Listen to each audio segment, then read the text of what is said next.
I was 13 when I first got access to a computer. My parents bought me a Macintosh in 1984 when I was 8 years old. I was in 6th grade. I learned to code in college. Freshman year, first semester, intro to computer science. I wrote a program to play tic-tac-toe. I think it was pretty humble beginnings. I think the first program I wrote asked things like, what's your favorite color? Or how old are you? I first learned how to make a green circle and a red square appear on the screen. The first time I actually had something come up and say, hello world, and I made a computer do that. It was just astonishing. Learning how to program didn't start off as wanting to learn all of computer science or trying to master this discipline or anything like that. It just started off because I wanted to do this one simple thing. I wanted to make something that was fun for myself and my sisters. And I wrote this little program and then basically just add a little bit to it. And then when I needed to learn something new, I looked it up either in a book or on the internet and then added a little bit to it. It's really not unlike kind of playing an instrument or something or playing a sport. It starts out being very intimidating, but you kind of get the hang of it over time.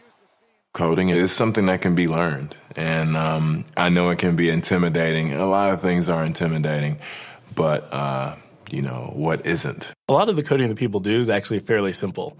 It's more about the process of breaking down problems than, sort of coming up with complicated algorithms as people traditionally think about it. You don't have to be a genius to know how to code. You need to be determined. Addition, subtraction, that's about it. You should probably know your multiplication tables. You don't have to be a genius to code. Do you have to be a genius to read? Even if you want to become a race car driver or play baseball or build a house, all of these things have been turned upside down by software. What it is, computers are everywhere. You want to work in agriculture? Do you want to work in entertainment? Do you want to work in manufacturing? It's just all over.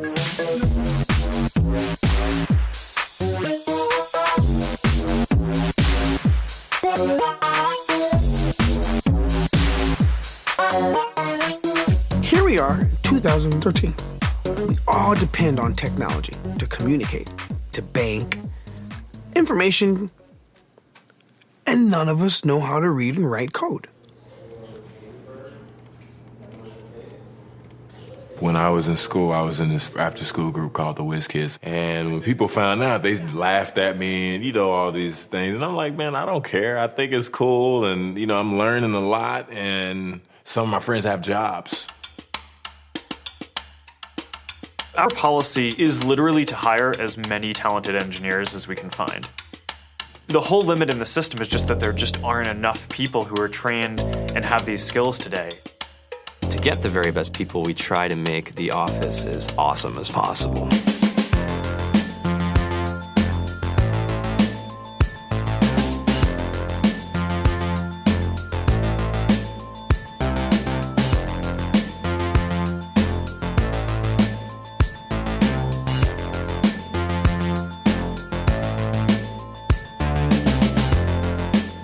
We have a fantastic chef.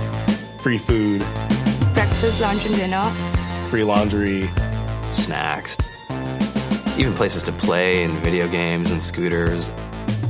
There's all these kind of interesting things around the office and places where people can play or relax or go to think or play music or be creative. Whether you're trying to make a lot of money or whether you just want to change the world, computer programming is an incredibly empowering skill to learn. I think if someone had told me that software is really about humanity, that it's really about helping people by using computer technology, it would have changed my outlook a lot earlier. To be able to actually come up with an idea and then see it in your hands and then be able to press a button and have it be in millions of people's hands. I think we're the first generation in the world that's really ever had that kind of experience. Just to think that you can start something in your college dorm room and you can have a set of people who haven't built a big company before come together and build something that 1 billion people use as part of their daily lives is just crazy to think about, right? It's humbling and it's amazing. The programmers of tomorrow are the wizards of the future. You're going to look like you have magic powers compared to everybody else. I think it's amazing. I think it's the closest thing we have to a superpower. Great coders are today's rock stars. That's it.